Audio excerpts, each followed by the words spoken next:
नमस्कार, मी हेमांगी पवार ह्या आपल्या यूट्यूब चॅनलवर आपणा सर्वांचं मनापासून स्वागत करते.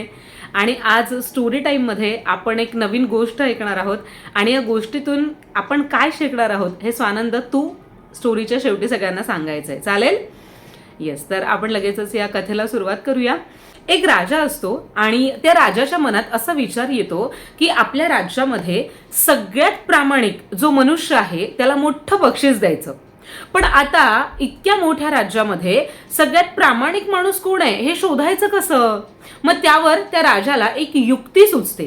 तो काय करतो, आपल्या राज्यातल्या सगळ्या लोकांना एक दिवस राजवाड्यावर बोलवतो आणि प्रत्येक माणसाला तो काही बिया देतो आणि त्या सगळ्या लोकांना तो सांगतो की पुढचं 1 वर्ष तुम्ही या बिया पेरायच्या, त्यांचं संगोपन करायचं, त्याला पाणी घालायचं आणि मग त्याचं झाडात रूपांतर होईल आणि मग त्या झाडाची जी काही फुलं फळं असतील ती घेऊन तुम्ही पुढच्या वर्षी याच दिवशी मला भेटायला यायचं. आता प्रत्येक जण त्या बिया घेऊन घरी निघून जातो आणि प्रत्येक जण आपापल्या रूपाची काळजी घेत असतो. 1 वर्ष उलटतं आणि मग ठरलेल्या दिवशी सगळी त्या गावातली लोक आपापली जे काही असतील ती फुलं फळं घेऊन त्या राजाकडे येतात. आता राजा प्रत्येकाने जे जे काही आणलेलं आहे ते तो बघत असतो आणि तितक्यात एक शेतकरी जो असतो तो राजाच्या पुढे येतो आणि खूप रडू लागतो. तर राजा त्याला विचारतो की काय झालं, तू कशासाठी रडतोयस? तर तो राजाला काय म्हणतो की तुम्ही मला जे काही बियाणं दिलं होतं ते मी पेरलं, त्याची मी व्यवस्थित काळजी घेतली, मी वर्षभर त्याला सांभाळलं, त्याला खतपाणी दिलं, पण तरी सुद्धा त्या बियांमधून एकही रोपटं उगवलेलं नाहीये. म्हणजे कुठल्याही झाडाला फळ आलेलं नाहीये, कुठल्याही झाडाला फूल आलेलं नाहीये. तुम्ही जे मला करायला सांगितलं ते मी प्रामाणिकपणे केलं, पण त्याच्यातून काहीच उगवलं नाही. राजा हे ऐकतो आणि सगळ्यांना सांगतो, ह्या माणसासाठी जोरात टाळ्या वाजवा.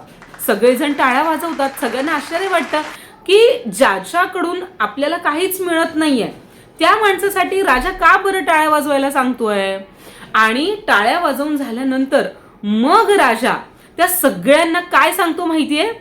राजा म्हणतो, तुम्हाला सगळ्यांना मी जी बियाणे दिलेली होती त्या बियांमधून कुठलंही झाड हे कधी उगवणारच नव्हतं.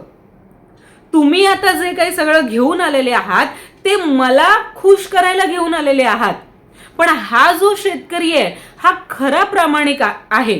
त्याने काय केलं, मेहनत तर घेतली, असं नाही केलं की 1-2 महिने बघितलं पण त्याच्यातनं काहीच निष्पन्न होत नाहीये म्हणून त्याने प्रयत्न सोडून दिले का? प्रयत्न सोडून दिले नाहीत. त्याने त्या बियाण्यांची काळजी घेतली, त्याला तो दररोज पाणी घालत होता, त्याने खत घालून बघितलं, वेगवेगळ्या प्रकारचे प्रयत्न केले आणि शेवटी त्यातून काहीही नाही निघालं. तेव्हा तो राजाला येऊन जे काय होतं त्याने स्पष्टपणे त्या राजाला सांगितलं आणि मग त्यातून त्या शेतकऱ्याचा प्रामाणिकपणा राजाला दिसला आणि मग प्रामाणिकपणाचं जे काही मोठं बक्षीस होतं ते राजाने त्या शेतकऱ्याला दिलं. आता याच्यातून आपल्याला काय शिकायला मिळतं सांग स्वानंद? की कोणती गोष्ट प्रामाणिकपणे करायची. जर आपलं जसं त्या लोकांनी जे झाड आणलेले ते त्याची कुठून तरी वेगळून आणलेले, पण त्या शेतकऱ्याने त्याने खरी मेहनत घेतली आणि Yes. त्याने प्रामाणिकपणे बोलून दिलं. करेक्ट. म्हणजे पहिली गोष्ट प्रामाणिक राहायचं, कोणाशीही खोटं बोलायचं नाही. दुसरी गोष्ट, आपल्या प्रयत्नांना जरी यश येत नसेल तरी प्रयत्न करणं हे थांबवायचं नाही. शेवटपर्यंत आपण प्रयत्न करत राहायचं. कारण बऱ्याच वेळेला कसं होतं ना, आपल्याला यश मिळत नाही.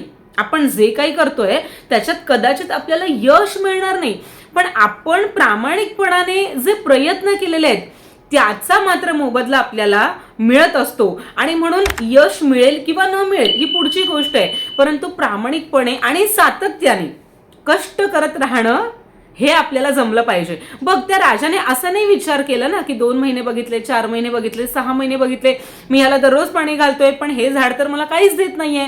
असा विचार करून जर तो थांबला असता तर त्याला त्याच्या कष्टाचं फळ मिळालं असतं का? नसतं मिळालं. पण त्याने कन्सिस्टन्सी ठेवली, त्याने प्रामाणिकपणा दाखवला, तो येऊन खरं बोलला आणि प्रचंड मेहनत केली आणि त्या सगळ्याचं फळ म्हणून त्याला राजाकडून सगळ्यात मोठं बक्षीस मिळालं. गोष्ट लक्षात आली? हो आवडली? हो